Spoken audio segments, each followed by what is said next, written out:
habrán escuchado, si no les comento, dice recording in progress, es decir, vuelvo a activar la función de grabación para, bueno, y que todos sepan que están siendo grabados. Bueno, esto que les voy a mostrar ahora, la semana pasada, es decir, hemos estado desarrollando el tema del humanismo, concepto de persona, o sea, no del humanismo, sino el concepto de persona humana.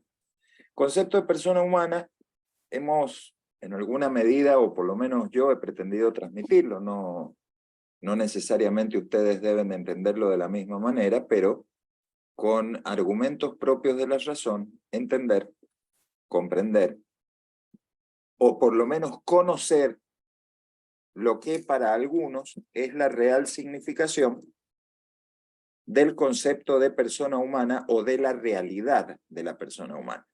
Es decir, yo puedo, por ejemplo, hablar de los derechos de los animales, perfectamente válido, nadie los niega. No existe razón por la que un animal deba sufrir, ni mucho menos sufrir una muerte injusta o padecer una muerte injusta. Aparece el derecho del animal. En muchísima mayor medida todavía, a este ejemplo que yo planteo, el respeto de la persona humana o el respeto de la dignidad, que ya vamos a ver qué es lo que es la dignidad de la persona humana, no lo veremos en esta clase, pero sí lo vamos a ver, es fundamental.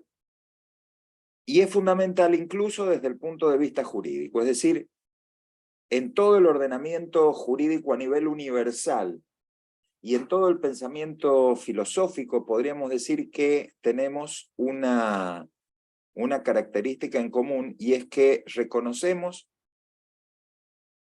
la supremacía en cuanto a superioridad del ser humano, de la persona humana. Más allá de que después respetemos o no respetemos, ¿no es cierto?, esa humanidad que es la más relevante de todo lo que existe. Cuando hablamos de persona humana, nos hemos diferenciado, ¿no es cierto?, del resto de las cosas creadas, y entonces yo he traído esto que obviamente no es propio y se los estoy mostrando a ustedes, porque si ustedes se fijan, este PowerPoint que estoy compartiendo con ustedes, dice en la parte superior, presentación PowerPoint, Yolanda Escobar, curso Valencia 2016, formación humanística ONCO. Y entonces vemos el grupo SEOM de fulano, del manejo de síntomas y terapias de soporte en el paciente oncológico, cómo prepararse para la oncología del siglo XXI. Enfocar la formación desde el punto de vista humanístico, es decir, no estamos hablando de enseñarle al médico lo que es persona humana o el humanismo, sino que estamos hablando de que cuando nosotros hablamos en medicina, y sobre todo en medicina específicamente, de la persona humana, debemos comprender que necesariamente, ya después les voy a contar una anécdota sobre esto, necesariamente la ciencia médica se orienta a una adaptación a las necesidades de la persona. Es decir, les voy a mostrar, por ejemplo, qué es lo que es el humanismo. Acá empiezan este curso dando una serie de explicaciones conceptuales, ¿no es cierto?, hablando del humanismo como movimiento intelectual, filosófico, cultural, se inspira en la antigüedad clásica, ¿verdad? Después habla del antropocentrismo, hemos hablado nosotros del antropocentrismo, es decir, esto de que es en donde yo estoy, en mi universo, las normas o las reglas que yo aplico. Bueno, eso en la medida en que yo tenga una visión que sea propia, ¿verdad?, de un pensamiento, por ejemplo, materialista, en el que yo diga, es lo que yo creo, aquello que es real, lo que los demás creen en realidad no existe. Si yo estoy eliminando ahí toda forma de pluralismo en cuanto a admitir la existencia de otras culturas. Me dicen ustedes, bueno, ¿y qué tiene que ver el tema de las culturas con, por ejemplo, el ejercicio de la medicina? Bueno, se los voy a responder en lenguaje jurídico. Fallo Bamondes. Fallo Bamondes es justamente respetar, y se refiere a esto de el antropocentrismo, esto de que el hombre es importante, su inteligencia, un valor superior, que en definitiva no es otra cosa que reconocer que más allá de la humanidad de las personas, todos tenemos derecho a la libertad de pensamiento, a la libertad de expresión, todos tenemos derecho a la libertad de conciencia, y que muchas veces sobrepasa ese derecho a la libertad de conciencia, o ese derecho a la libertad de expresión, o ese derecho a la libertad de pensamiento, o ese derecho a la libertad de profesar una religión, el propio ejercicio de la medicina. Bamondes. Bamondes es un fallo, se denominan fallos leader case, caso líder, aquellos que justamente representan una, o fijan un principio que después será fundamental en el desarrollo de la jurisprudencia de la Corte Suprema de Justicia de la Nación. Bamondes es un paciente, Marcelo, Raúl Bamondes se llamaba el tipo este, y este buen hombre ingresa en un hospital público en Buenos Aires con una hemorragia gástrica. Al momento de ingresar en el hospital público con la hemorragia gástrica, ¿no es cierto?, al servicio de urgencia, inmediatamente se ordena su internación, se lo pasa a terapia, y en ese momento hace Bamondes una declaración que se va a judicializar y va a terminar en el famoso fallo Bamondes. Soy testigo de Jehová y rechazo que me transfundan. Y ahí se generó el lío dentro del hospital, porque los médicos justamente decían, hay abandono de personas. Si no lo transfundimos, este se nos muere. Entonces, ¿qué es lo que hacemos? Bueno, después de idas y venidas y de cosas, la Corte Suprema terminó diciendo que por sobre cualquier cuestión de urgencia, salvo en aquellas situaciones en donde específicamente, ¿no es cierto?, no exista posibilidad de obtener el consentimiento del paciente, cuando el paciente es, por ejemplo, competente, ¿verdad?, o de los parientes cercanos que lo pudieran brindar o suplir, existe justamente la necesidad jurídica de respetar la declaración del paciente que dice rechazo al tratamiento. Y esto es en orden a la libertad de religión y a la libertad de pensamiento. ¿Qué es lo que estoy haciendo yo? Respetando esa esencia constitutiva del ser humano. Por eso justamente, si ustedes ven acá,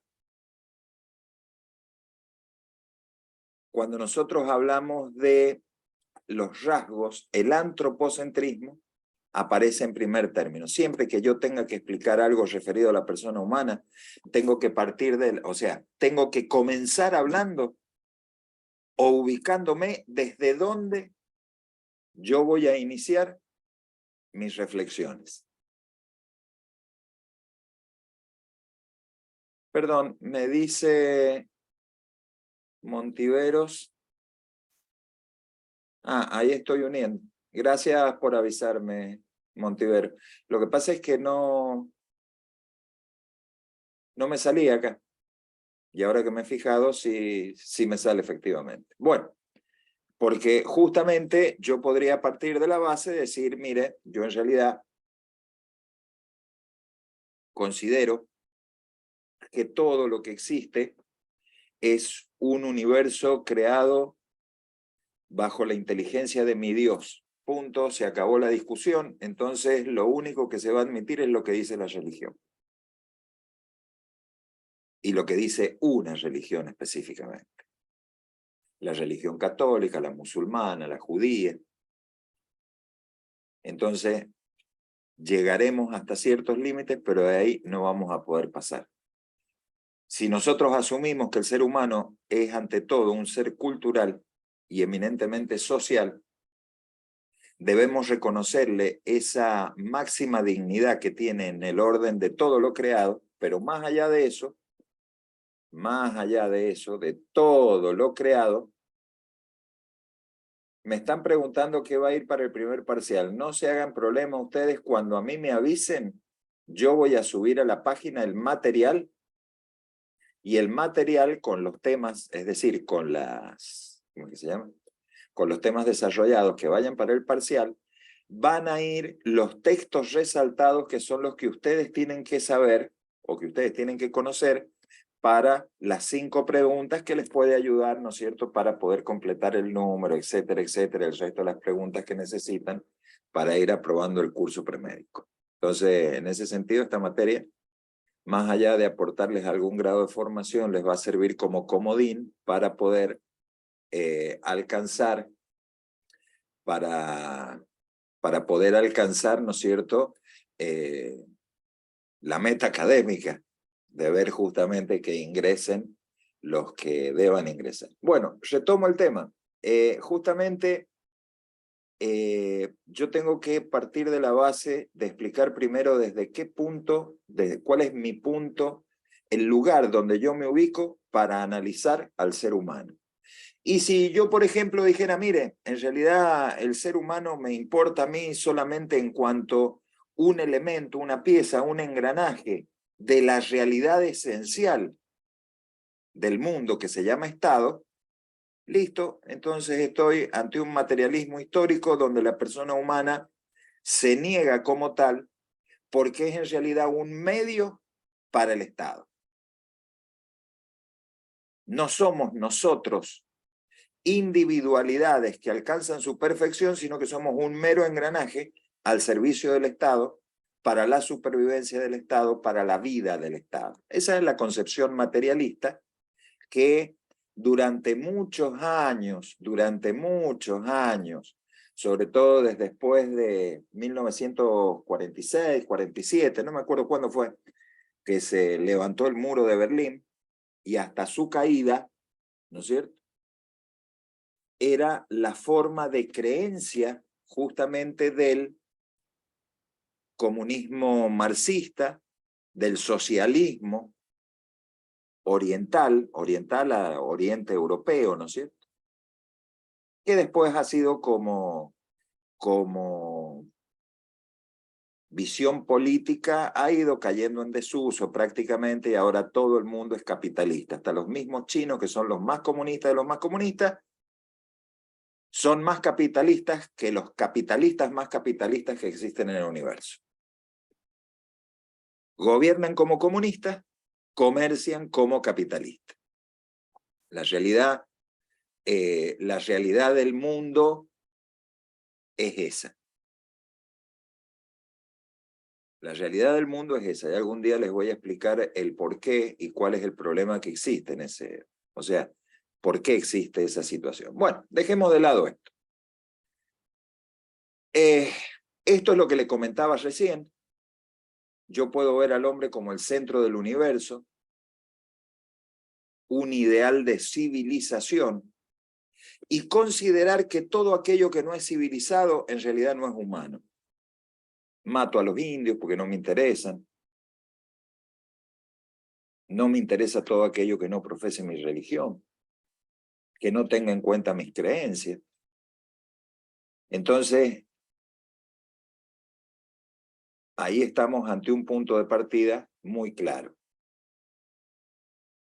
Si nosotros vemos cómo va progresando el conocimiento o el humanismo, en esta época medieval, es la época de Leonardo da Vinci, de Miguel Ángel y de todos estos tipos, ¿no es cierto? La imprenta de Gutenberg justamente revoluciona el conocimiento humano porque permite la transmisión de conocimientos a través de un instrumento que es el libro. Y fíjense ustedes que es una de las ciencias que con mayor impacto se revoluciona: la enseñanza de la medicina, por ejemplo. ¿Por qué? Porque se destacaban, por ejemplo, el estudio de la anatomía, de la botánica, la enseñanza de la clínica, junto al lecho del enfermo, es decir, en la cama, cómo se debía revisar y todo ese tipo de cosas. Es decir, una vez más, es la sociabilidad humana la que triunfa, demostrando que el ser humano es tal porque justamente es sociable. Si no, no existiría ninguna de las ciencias. Porque una de las grandes características que tiene el ser humano, además de la racionalidad y de esa natural dignidad de la que todavía no hablamos, es que justamente transmite sus conocimientos. Y otros que vienen después no vuelven a redescubrir lo ya descubierto, sino que partiendo de la base del conocimiento de lo ya descubierto, continúan con la investigación. Entonces, eso es propio de la naturaleza humana. Eso hace que en 5 siglos, por ejemplo, qué sé yo, tomemos desde el año 1500 hasta el año 2000, o desde el año 1600 hasta el siglo XXI, nos vamos a encontrar que en el 1600 no se conocían los aviones y que en el siglo XXI, por ejemplo, el hombre llegó a la luna, fue, volvió, mandó satélites afuera del sistema solar, qué sé yo, se ha incluso experimentado sobre tejidos artificiales. Bueno, toda esa revolución del conocimiento es fruto de la natural sociabilidad y de la cultura. Y comenzó con esta invención que está acá, que es la imprenta. Después hay un segundo concepto que se refiere, este no lo voy a mencionar mucho, ¿no es cierto?, pero que se refiere a lo que son los sistemas educativos, ¿verdad?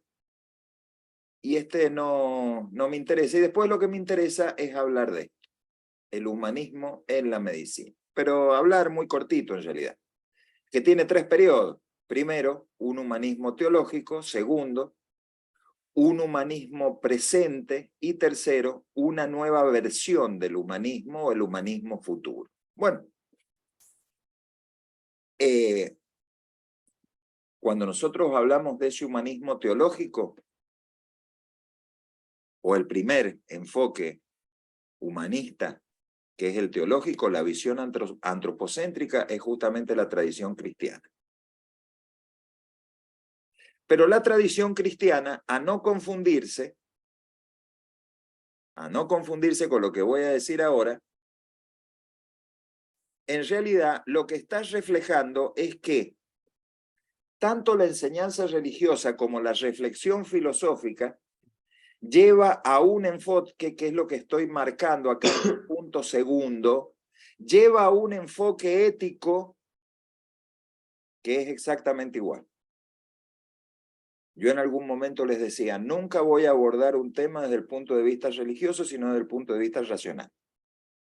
Y cuando yo hablo de la racionalidad y hablo de la moral del sujeto humano, parto de la base, o podría partir de la base, por ejemplo, decir, bueno, el autor de la ley moral es Dios. Perfecto, pero si el tipo no cree en Dios, estamos con un problema serio.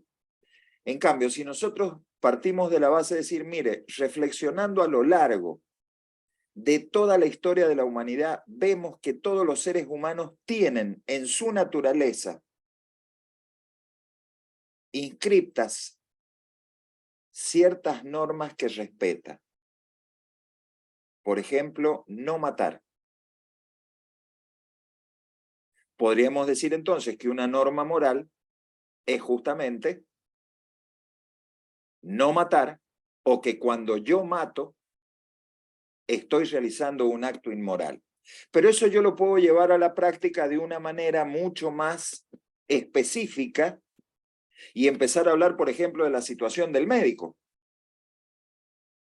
Y aquel médico, bueno, por si no se los han comentado, si yo en algún momento no se los he explicado, el ejercicio de la medicina tiene tres aspectos, tres funciones muy básicas, elementales, muy generales, etcétera, como lo quieran llamar, que a los médicos no les gusta que se las recuerden, pero es así.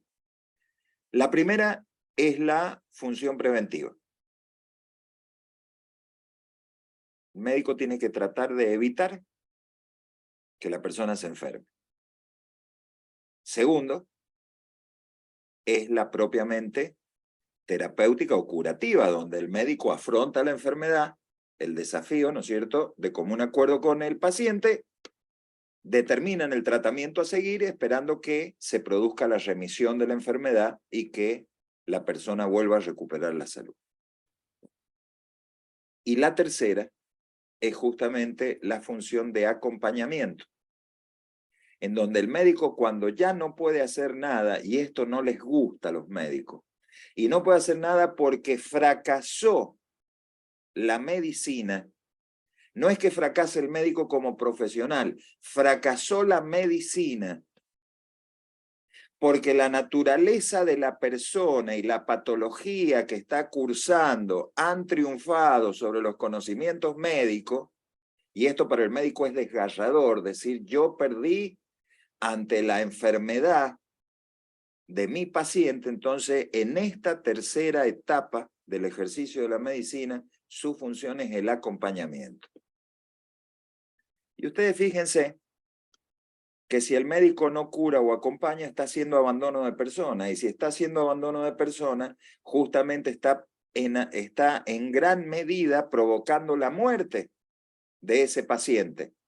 Y la muerte de ese paciente tiene una tipificación en el derecho penal, pero además de tener una tipificación en el derecho penal, es un grave incumplimiento a una ley moral natural: no matar. Aquello que dijimos como un concepto general, una cosa que no es importante, resulta que termina siendo un desarrollo de conocimiento conceptual exactamente idéntico, tanto que yo lo aborde desde el punto de vista de la religión, como que yo lo aborde desde el punto de vista de la filosofía. Desde el punto de vista filosófico, yo puedo discutir con el ateo, con el agnóstico, puedo discutir con el que tenga otra religión, entonces nunca empleo el argumento religioso. Porque la realidad es que tengo toda la herramienta necesaria para poder hacer comprender esto. Bueno, esta es la primera, esta es la etapa, ¿no es cierto?, donde nosotros vemos el humanismo médico, donde nosotros empezamos a analizar el enfoque ético, donde nosotros vemos que médico no es solamente el que en esa época, me voy a poner, no estoy hablando de la medicina actual, de esa época, ¿no es cierto?, el que daba un té y esas cosas, sino que es aquella persona, por ejemplo, que ya sabía que no debía proveer al enfermo ninguna sustancia que le provocara la muerte. Juramento hipocrático. Bueno, dentro de las sociedades, obviamente, esto que está acá es un hecho relevante e histórico, ¿verdad?, que es justamente la vigencia del humanismo médico teológico. ¿Pero por qué? Porque las reflexiones éticas justamente se hermanan con el concepto, con los conceptos filosóficos de medicina y de ética médica. Entonces, la polémica sobre ciertas cuestiones de la medicina, fíjense lo que dice acá abajo, queda desplazada a la ética y a la bioética. Hay cuestiones en las que efectivamente la ley no nos permite a nosotros dar solución. Y va a ser justamente la bioética la que nos va a dar esa solución. Más adelante les voy a poner, pero para ponerles algún ejemplo que les podría ser de utilidad para comprender de lo que estoy hablando. El ejercicio de la medicina en el final de la vida. Normalmente diríamos, y ustedes como futuros profesionales, en algún momento alguien les habrá comentado, les habrá dicho, bla, bla, bla, yo no puedo matar al paciente. Eutanasia. Matar al paciente es una forma muy sencilla y cómoda para el médico de desobligarse de su función de acompañarlo. Pero además, matar al paciente implica un gravísimo peligro en el ejercicio de la profesión. Yo puedo estar, por ejemplo, encubriendo una mala praxis. Ahora, la pregunta de fondo ¿es una conducta ética? Jurídicamente no tiene ningún argumento, obviamente es un homicidio. Cuando la eutanasia es directa, es un homicidio, punto. Ahora, desde el punto de vista ético, cuando yo digo, ay, pobrecito, menos mal que el doctor se acordó de él y ha dejado de sufrir.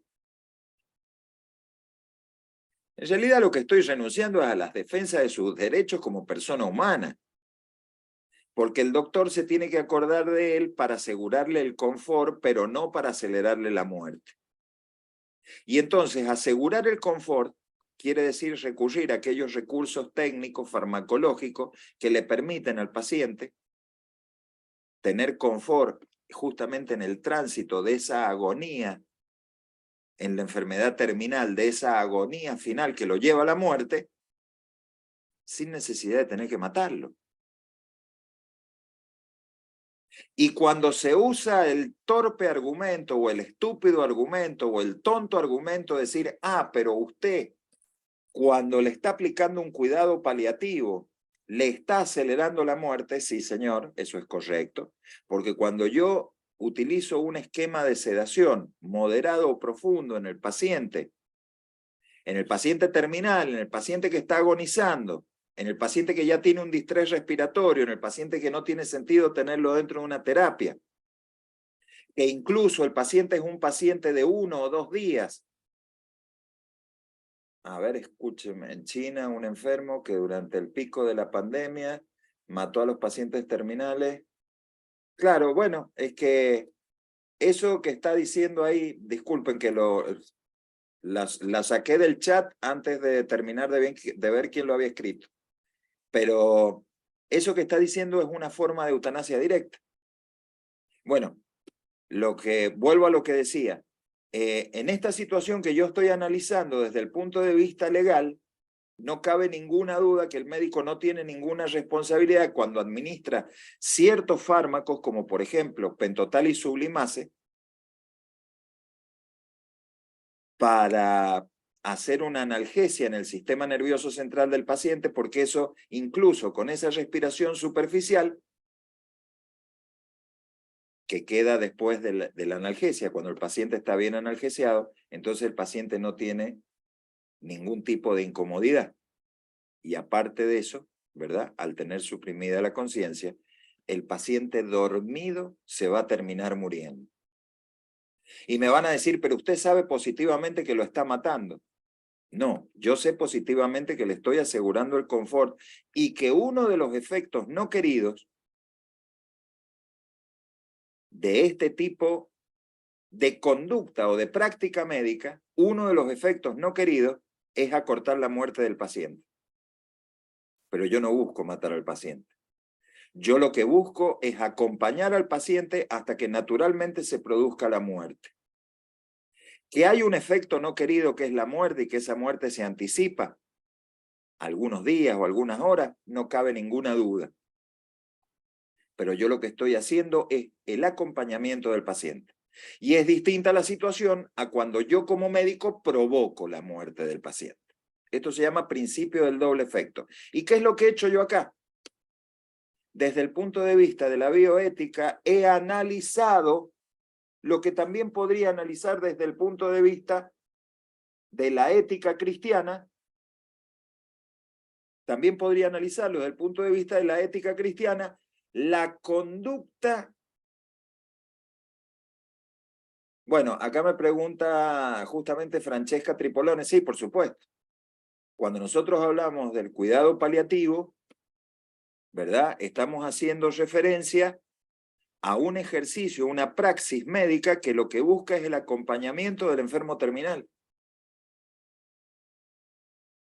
porque el paciente no tiene que morirse como un perro saltando de dolores. Existen no vamos a decir infinito, número de recursos para poder solucionar estas cuestiones, pero una muy variada farmacología que le permite al médico, ¿no es cierto?, tomar estrategias para evitar el sufrimiento de los dolores. Bueno, como les decía, la visión humanista, la visión del humanismo médico, ¿no es cierto?, en definitiva, muchas veces se critica en la actualidad porque se corresponde, es como un espejo, con la filosofía, con el conocimiento filosófico de la bioética. Seguimos adelante. Visión positivista. Bueno, aparece en realidad todo un pensamiento que podríamos decir deja de lado las cuestiones éticas y se mete de lleno en las características propias de la enfermedad. Y esto del segundo periodo del positivismo, yo se los voy a resumir con unas muy poquitas palabras. Y después les voy a contar una anécdota. Estas poquitas palabras son, en realidad,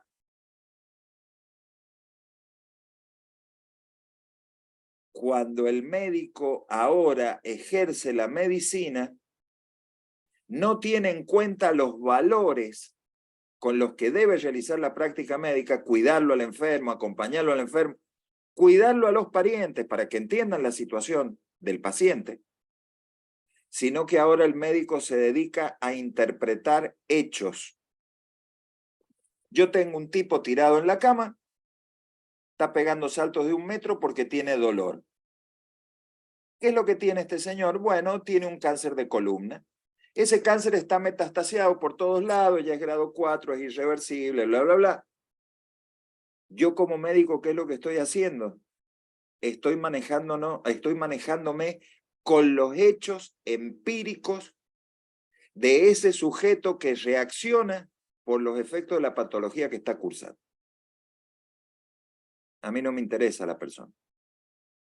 Ahora a mí como médico lo que me interesa es la existencia de la enfermedad y los síntomas que produce. Ya hace varios años, se me ha olvidado el nombre, pero hablando justamente de lo que es objeción de conciencia, di una charla hace un mes atrás para universidades de todo el país. Y justamente explicaba yo que cuando se habla de la objeción de conciencia, el médico se ha olvidado de un deber básico y fundamental. Y ese deber básico es que el médico está tratando con un ser humano y no con una enfermedad. Es decir, cuando yo debo cumplir con el deber de informarle al paciente, no me puedo olvidar que estoy hablando con un ser humano que está recontra asustado, con los parientes que están recontra asustados, que muchas veces pueden ser muy ignorantes y no entienden, y se lo tengo que explicar de modo adecuado para que comprendan. El consentimiento informado no es un paragolpe legal. Ahora, el médico debe entender que cuando se habla de paciente no se habla de hechos ni de síntomas. Y esta es la anécdota que les iba a contar. Esto que les estoy diciendo de que la medicina se vuelca hacia los hechos, hacia las enfermedades y los síntomas, el presidente de la Sociedad de Oncología de España, que se me ha olvidado el nombre, es un catalán, un médico catalán con una trayectoria impresionante a nivel mundial, cuando deja la presidencia de la Sociedad de Oncología de España, dice las siguientes palabras. Dijo algo así como: quiero recordar y que todos tengan presente que cuando nosotros hablamos de un paciente oncológico, no hablamos de la enfermedad y sus síntomas, sino que estamos frente a un ser humano que está enfermo y que lo que debemos tratar es justamente con el enfermo, no con la enfermedad. Y después remata diciendo lo siguiente: lo digo como presidente de la Sociedad Española de Oncología y lo digo además como paciente oncológico. Entonces, ya vamos a ver algunos aspectos de la humanización de la ciencia de la salud. En qué consiste y qué puede hacer el médico, no el médico de Estados Unidos, de Alemania, de Bélgica, que son del primer mundo, no, de acá, del tercer mundo. El médico de San Juan, el médico de la Salita de Rawson, el médico del hospital de Caucete. No qué debe hacer, qué puede, o mejor dicho, no qué puede hacer, sino qué debe hacer para darle un trato humanitario a su paciente. Bueno, esta segunda etapa es esa etapa de la enfermedad y sus síntomas. Eso, bueno, quizás ustedes sean muy chicos o no habrán tenido la experiencia, yo lo he vivido. Esto de estar parado, por ejemplo, en la sala de un sanatorio y escuchar a un enfermero decir quién ha sacado la historia clínica del CA de la habitación 320, del cáncer de la habitación 320. Es decir, la materialización del sujeto enfermo. Entonces, esto que estoy diciendo no es nada raro. O cuando el médico dice, tráiganme la historia clínica de la histerectomía de la cama tanto.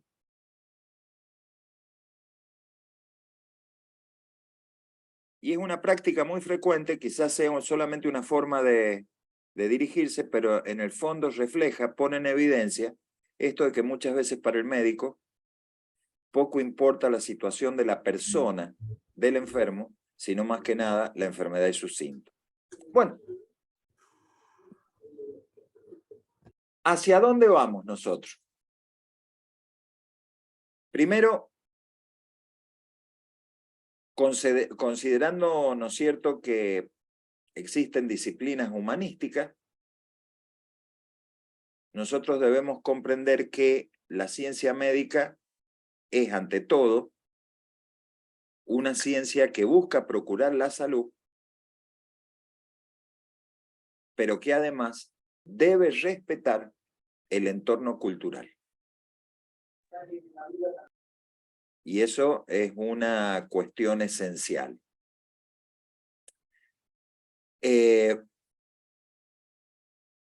Debemos tener presentes que muchas veces no solamente el paciente, ni siquiera el médico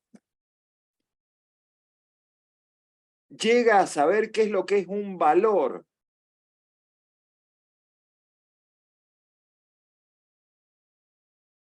Y entonces, la humanización de la medicina, en realidad, no la podemos alcanzar nunca porque estamos frente a un sujeto que no ha sido educado en valores. Yo no le puedo decir a un médico, tiene que tratar humanitariamente a su paciente, si no le explico, por ejemplo, que es un valor de la persona, es un hábito virtuoso que debe practicarse todos los días, la honestidad. Y hablarle al paciente con la verdad.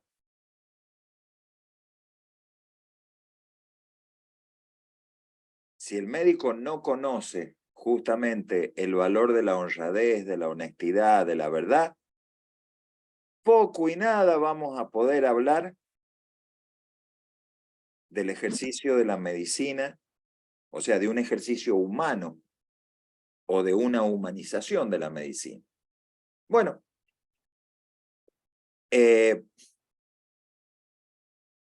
¿esto a qué nos lleva? Y en esto quiero ser muy cortito y muy breve.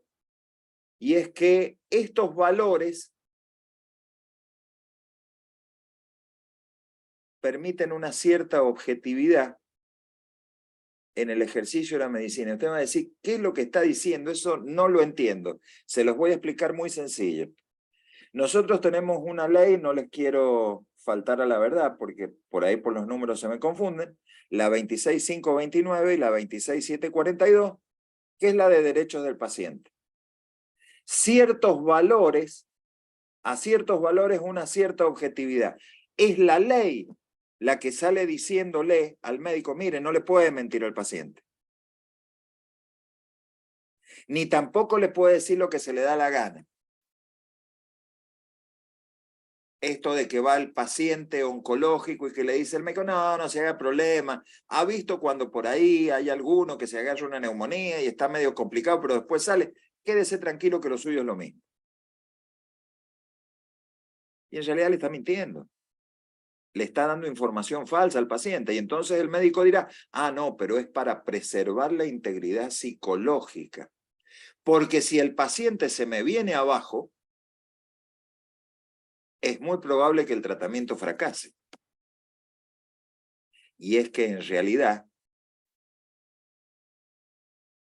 el médico no tiene la libertad para elegir el tratamiento sin el consentimiento del paciente. El médico puede, desde el punto de vista científico, aconsejar qué es lo que es mejor para la salud del paciente y para que se revierta o se detenga la enfermedad oncológica, pero no puede suplir la voluntad del paciente, que incluso hasta podría llegar hasta el rechazo del tratamiento médico. Entonces, cuando nosotros hablamos del humanismo en el ejercicio de la medicina, justamente los valores adquieren objetividad. Y un caso de ello, lo que estoy comentando ahora, de la Ley de Derechos del Paciente. Bueno, esto se los quería comentar. Voy a dejar de, porque esto ya, ¿no es cierto?, empieza a hablar de cuestiones específicas del, ¿cómo es que se llama? De lo que sería la parte filosófica, ¿verdad? Y de los campos docentes, que en realidad sería para años superiores, no para ustedes. Entonces, esto lo voy a dejar de compartir y ahora voy a empezar a compartir con ustedes, a ver que se me había perdido, acá está. Vamos a empezar a ver la humanización en la salud. Justamente esto que hemos estado hablando recién, este tránsito que les hablaba recién, de un PowerPoint que le pasan ahora a un hospital oncológico de España diciéndole, miren muchachos, esto es lo que tenemos que tener en cuenta porque esto es lo que es el presente de la medicina. Bueno, si nosotros lo traducimos a un desarrollo un poquito más, ¿cómo podría decirle? Un poquito más teórico, más descriptivo, ¿qué podríamos decir? Que cuando hablamos de la humanización en la salud no tenemos que olvidarnos que en la sociedad moderna hay una dinámica contemporánea del mundo, es decir, no es el mismo mundo que había en el siglo XVIII, en el año 1700. Está permanentemente sujetos a cambios y existe una reflexión ética permanente. Primero, dinámica del mundo contemporáneo. En el año 1700 yo puedo decir, mire, esto es así, ¿por qué? Porque está en la Biblia. Chao, se acabó la discusión. A jugar con tierra. Yo eso en la actualidad no lo puedo decir. Es decir, yo debo reconocer que existe un pluralismo de pensamiento que a mí me lleva justamente a tratar muchas veces con gente que puede no compartir mi visión. Y puede ser, mire, todo muy bonito lo que usted está diciendo, pero escúcheme, ¿qué quiere que le diga? Para mí, eso que usted dice no es correcto. ¿Por qué? Porque yo no soy católico. Listo, se acabó la discusión. Entonces, en la dinámica del mundo contemporáneo tenemos que reconocer que hay un pluralismo cultural que es insoslayable. Primero. Segundo, que hay cambios permanentemente. Es decir, cambios permanentemente desde el punto de vista científico, desde el punto de vista social. Por darles una idea. Hace 20 años atrás, un cardiocirujano infantil que hacía una operación, directamente abría al pacientito, se fijaba cuál era, por ejemplo, en una tetralogía de Fallot o en una transposición de grandes vasos, se fijaba cuál era la forma de resolverlo quirúrgicamente, hacía lo mejor que podía, cerraba, y por ahí, si el médico, el cirujano era muy bueno, el niño se salvaba, si no el niño se moría. Se hizo lo más que se pudo, era lo que estaba al alcance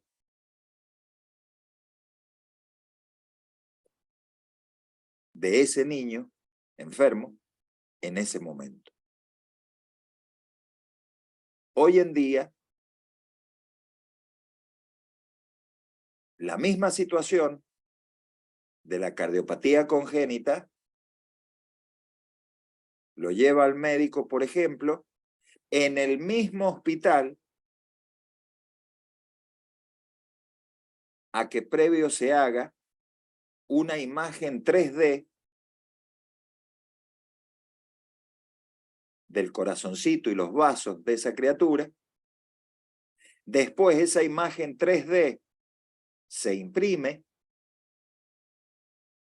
y después el cardiocirujano practica antes de hacer la intervención quirúrgica.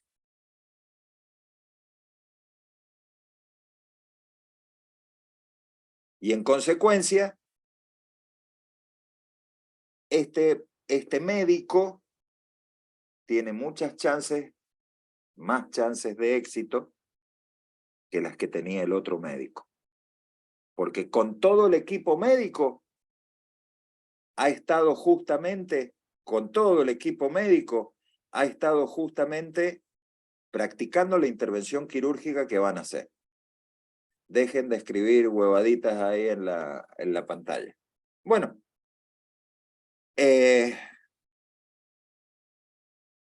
y otra de las cuestiones que es fundamental tener presente es que hay permanentemente una reflexión, hay un debate que es filosófico y ético. Hace 50 años atrás, nadie discutía el criterio del médico. No, lo ha dicho el doctor. Es como si lo dijera Dios. Esa función paternalista que tenía el médico desapareció.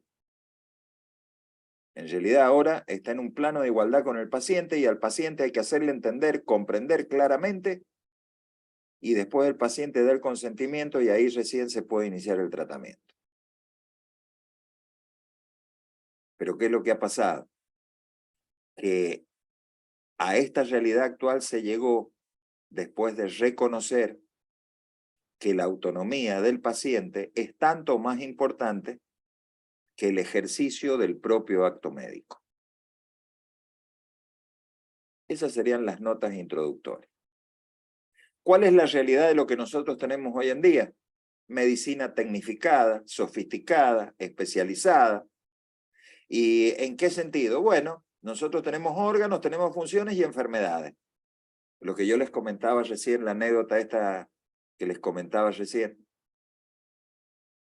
¿Qué es lo que se centra o en qué se centra la atención del médico? En la atención de la enfermedad y sus síntomas. Y entonces aparece una medicina, o existe una medicina, que es despersonalizada y deshumanizada. Y esto de la despersonalización de la medicina, o la deshumanización de la medicina, que en realidad terminan siendo conceptos análogos, es decir, si yo despersonalizo, es decir, si yo digo, bueno, esta está chillando porque es mañosa, y es una parturienta, ¿no es cierto?, que está en el servicio de obstetricia, esperando tener familia, pero no aparece ninguno de los médicos para llevarla a la sala de parto. Y después el niño nace asfixiado y dicen, uy, mala praxis en el hospital Rawson, y sale el médico diciendo, no, porque en realidad tal y tal cosa no fue una mala praxis.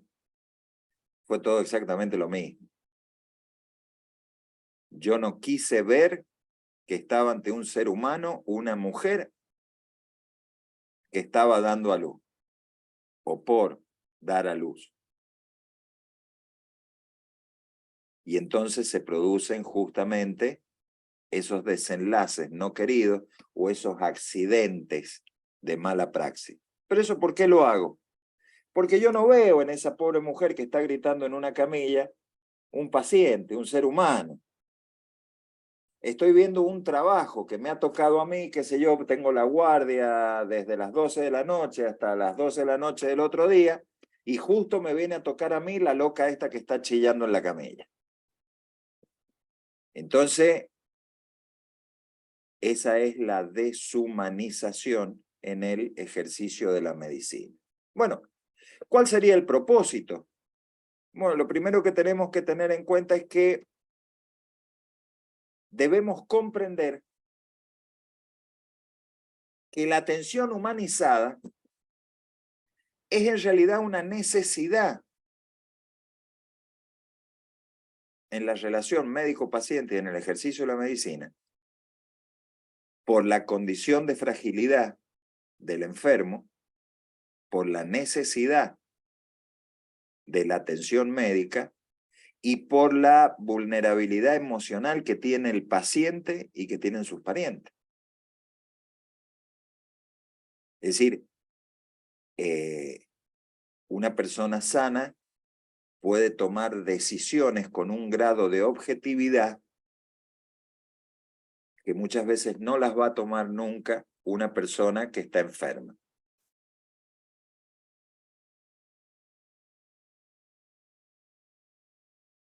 A ver, ¿puede prender el micrófono, Martina? Ahí está. ¿Qué es lo que me está preguntando? A ver.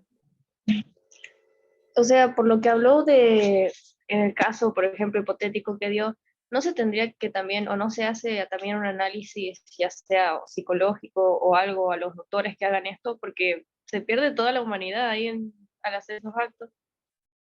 Bueno, es que justamente ustedes todavía tienen la ingenuidad, ¿no es cierto? O tienen la, ¿cómo les puedo decir? Tienen esa vocación de servicio, de decir yo voy a salvar a la humanidad porque yo soy médico. Y después el tiempo les va a ir enseñando las realidades del ejercicio de la medicina.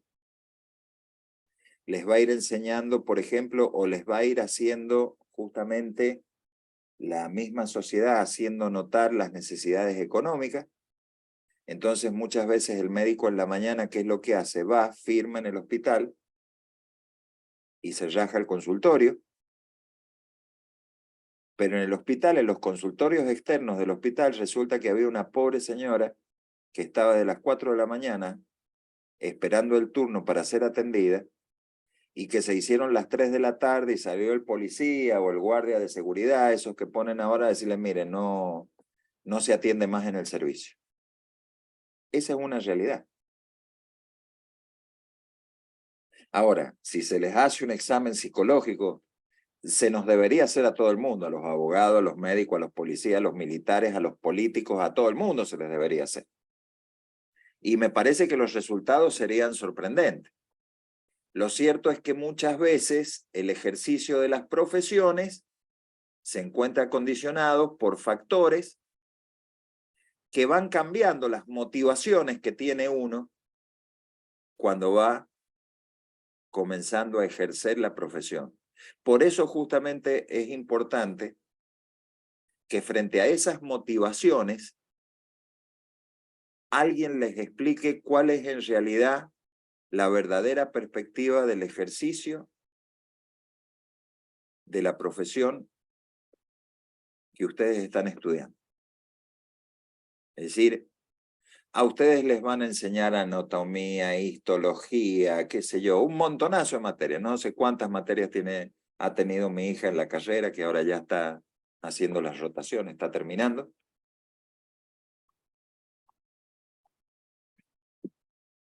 Pero, por ejemplo, esto de decirles en cada uno de los casos, salvo las situaciones particulares, ¿no es cierto?, donde el médico así lo siente, la necesidad de transmitírselo a los alumnos, con mucho, respetando el pudor de la paciente,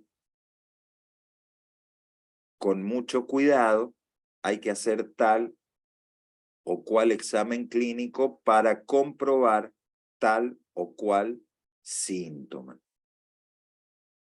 Muchas veces eso el médico no lo tiene ni en cuenta. En los hospitales escuela, bueno, el paciente puede tener esos padecimientos, porque hay algunos médicos que están justamente con cátedras y no tienen la previsión, ¿verdad?, de hacerles esa aclaración a los estudiantes, porque en definitiva es un ser humano. El que está ahí, el que prestó su consentimiento para ser revisado también por los estudiantes, es un ser humano. Entonces, bueno, esta es, yo diría que la introducción a los problemas, y acá, esto que aparece acá, yo diría que resume en gran medida el problema de lo que podríamos llamar la prestación del servicio de salud.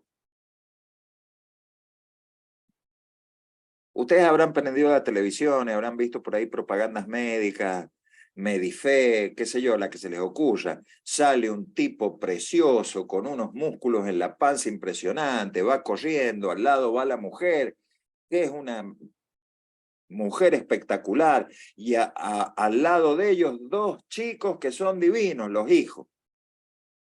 Esos no tienen ni caspa. Esos son los que están en esa prepaga. Pero en realidad esa imagen no representa la prestación del servicio de salud. La prestación del servicio de salud se caracteriza porque está el sujeto que padece, que es el paciente. Y, por ejemplo, cuando entra a un hospital, se me ocurrió hacer podríamos habernos agarrado también con las prepagas, ¿no es cierto?, con la medicina privada, porque es exactamente lo mismo. En la medicina privada, pero sí, por supuesto, tiene hasta operaciones estéticas una por año. Pero después resulta que cuando yo quiero esa prestación, tengo que hacer 10.000 expedientes y no me la terminan haciendo. Pero en el caso del hospital público, por ejemplo, primero, la persona que llega como paciente padeciendo una enfermedad se encuentra justamente con un ambiente que es burocrático y hostil. Es decir, yo llego al hospital diciendo, mire, me corté con una herramienta el dedo y estoy chorreando sangre, por eso lo traigo envuelto en una toalla. Por favor, ¿hay algún cirujano, algún médico que me pueda coser? Mire, ¿sacó número? Porque tendría que haber venido a las 4 de la mañana. No, señora, esto producido hace media hora. Bueno, pero va a tener que esperar. Siéntese allá que ya lo van a llamar. Pero ¿cómo me van a llamar si ni siquiera me ha preguntado el nombre? Ni sabe quién soy. Ambiente burocrático y hostil. Funcionarios que son indiferentes, que son distantes o faltos de humanidad. Yo tengo ya el paciente internado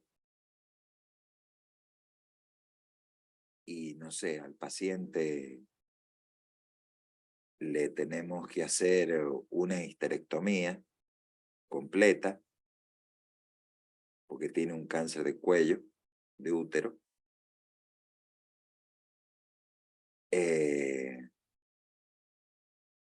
Y en el servicio le dice, mire, para hacer la operación necesitamos esto, esto, esto y esto. Ah, pero yo no tengo plata para eso. Ah, bueno, si usted no tiene plata, problema suyo. Es decir, los antibióticos nosotros los necesitamos. O este material descartable nosotros lo necesitamos. Si usted no tiene plata, vea cómo se las arregla. Cuando lo operemos a su esposa después, bueno, usted verá. Usted es responsable de lo que le pueda pasar. Entonces, cuando yo me voy a salud pública a decir, mire, estoy desesperado porque me está pasando esto, sí, no hay ningún problema. Acá le doy esta hojita donde tiene todos los requisitos que tiene que hacer para armar el expediente. Pero la tengo a mi mujer en la cama, no, pero si esto se hace rapidito. Cuando uno mira, es una hoja A4 que tiene 50 requisitos, que tengo que estar 2 meses armando para armar el expediente y presentarlo. Ya la otra se me murió en el hospital. Esa es justamente la situación del funcionario indiferente, distante, o si no, peor todavía, y esta situación me pasó a mí, no voy a decir con quién, ni en qué época, para que no detecten cuál era el funcionario, una paciente de 18 años, una paciente oncológica de 18 años con una leucemia. La única chance que tenía era un tratamiento especial que se hacía con drogas experimentales en el Hospital Italiano de Buenos Aires, qué sé yo. Cada dosis de la droga en aquella época, le estoy hablando 20 años atrás, costaba $1.000.000 cada frasquito. Pero como eran tratamientos experimentales, había un plan nacional que se hacía cargo del pago de las drogas. Es decir, no era que lo tuviera que pagar el gobierno de la provincia, lo tuviera que pagar el gobierno nacional, no, no, no, esto venía todo por una mezcolanza de los laboratorios que ponían las drogas, del equipo médico investigador, tal y tal cosa, de ahí salía la plata, es decir que un poco era sujeto de investigación. El máximo funcionario provincial, el ministro de Salud, negó la autorización al hospital público para que se pidiera el tratamiento especial con la droga experimental en el Hospital Italiano. ¿Por qué le parecía que no hacía falta? Consecuencia de esto, la chica se murió como un monstruo, porque estaba puro corticoide, una niña de 20, 18, 20 años que había tenido un hijo, tenía una leucemia galopante, y se terminó muriendo sin poder llegar a tener esa chance. Y en una de esas el tratamiento le hubiera salvado la vida. Bueno, esa es la falta de humanidad.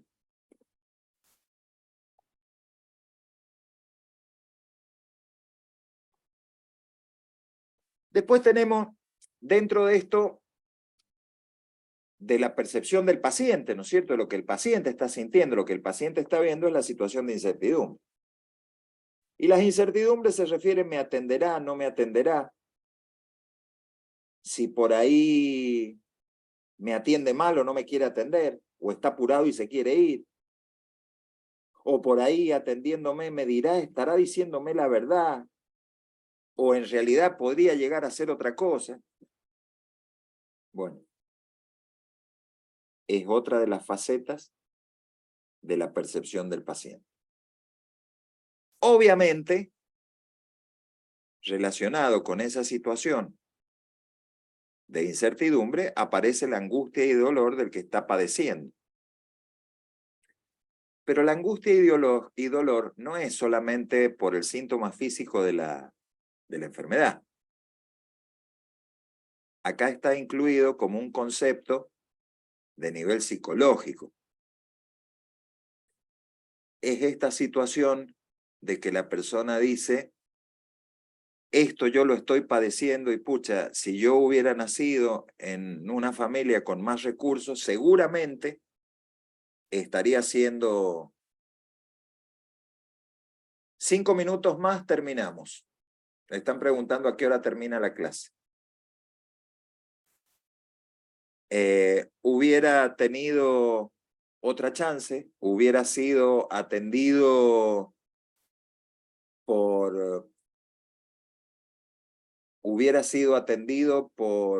no sé, médicos más predispuestos que me hagan sentir mejor, y no el médico del hospital público que dice, a ver, dale, vení, entra vos, che, ¿qué te anda pasando?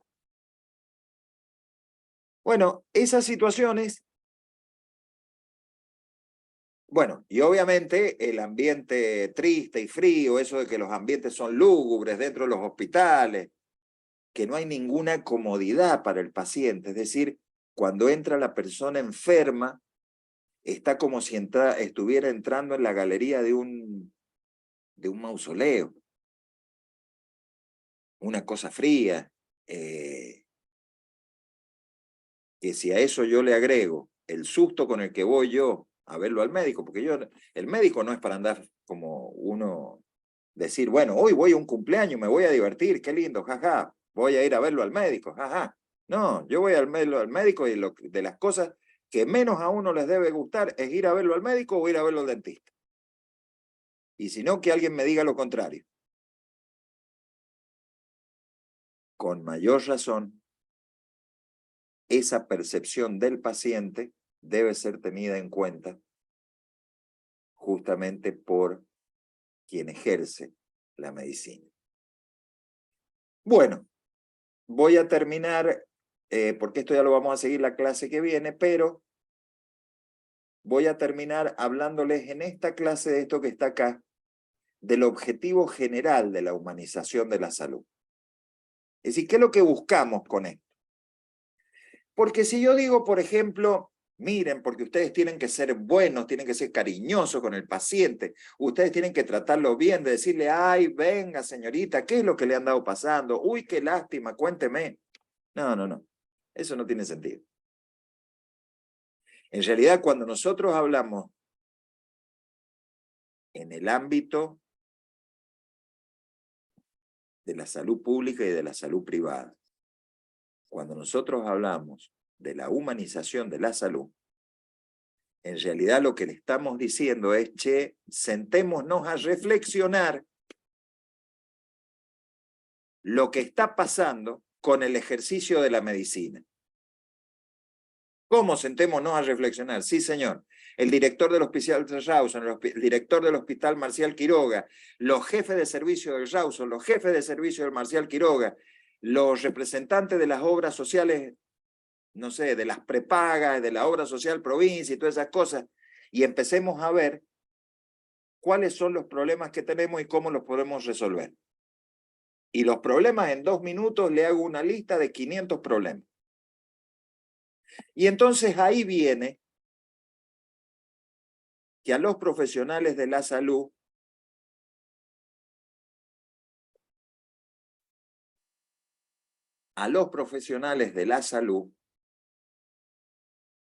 se les debe hacer reflexionar sobre el tema de la humanización y motivarlo a realizar prácticas de asistencia de la salud humanizadas y con un componente ético sólido. Es decir, así sea la medicina gratis, yo no puedo dejar de tomarme el tiempo que el paciente se merece para explicarle, de acuerdo al grado de instrucción del paciente, cuál es su enfermedad. Ni perder el tiempo, o mejor dicho, considerar que es una pérdida de tiempo, no tomarme el trabajo de hacerle ver cuáles son las ventajas y desventajas de asumir un tratamiento o de iniciar un tratamiento. Claro, si yo soy un médico cirujano y me van a pagar $5.000 por la operación, póngale la firma que voy a pasar toda la tarde hablando con el paciente. Si yo soy un médico cirujano y soy un cirujano del hospital público y tengo que explicarle la intervención quirúrgica a este paciente y tengo 5 operaciones en la tarde, o desde las 7 de la mañana hasta las 10 de la noche, póngale la firma que ni en 5 minutos. O sea, no le voy a dar más de 5 minutos a ese paciente para explicarle. Y ahí estoy incumpliendo éticamente mi deber con el paciente respecto de la debida información. Debida información. Ya no estoy hablando de consentimiento informado. Estoy hablando de que previo al consentimiento informado el médico tiene un deber de información. Y que ese deber de información muchas veces se regula en función de las circunstancias económicas que están rodeando la práctica médica. Entonces, cuando nosotros hablamos de pacientes, también podríamos hablar de usuarios, en el caso de la medicina prepaga. Y entonces, lo primero, como objetivo general, es justamente tratar de lograr esta humanización situándonos en la perspectiva o teniendo presente aquello que está sintiendo el sujeto que padece. Yo no estoy hablando de mañosearlo y decirle, venga, bonita, ¿qué le está pasando? Cuénteme, ¿qué le duele? Venga, siéntese. No, no, no. Cuando hablamos de la humanización de la salud, específicamente estamos hablando de una correcta práctica médica. Estamos hablando de un médico, por ejemplo, que se presenta ante el paciente y le dice, buenas tardes, señor, señora, señorita, soy fulano de tal. Cuénteme, por favor, cuál es el problema que tiene. No, dale, apúrate que ya me tengo que ir.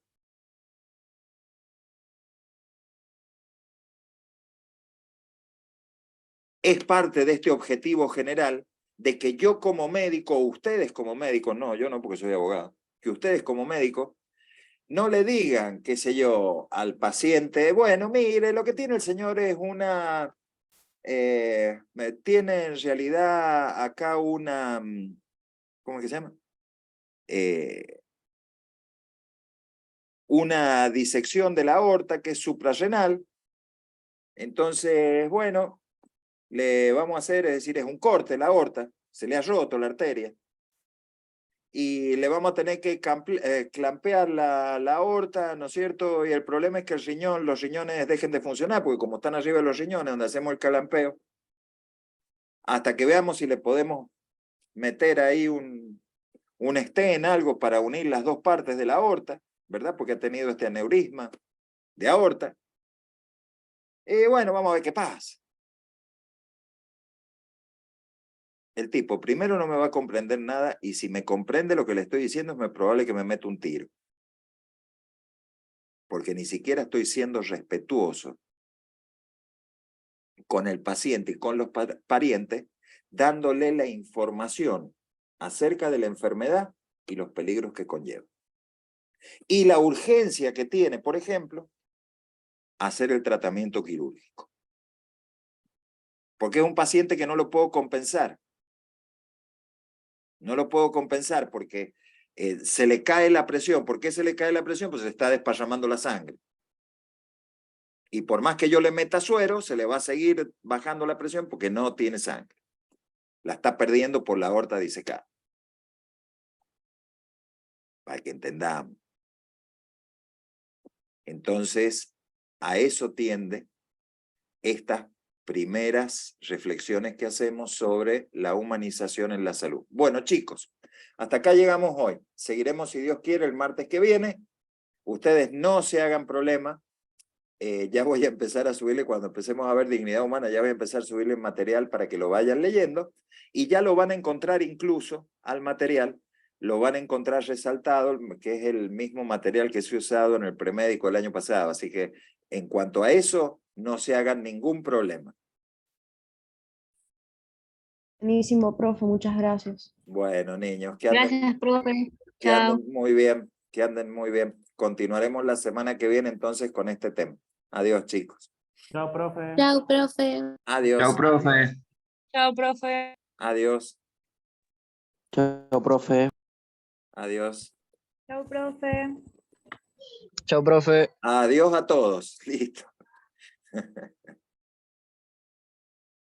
Que tenga buena noche, profe. Ese es el Gracias. último ya. Gracias, igualmente. Adiós.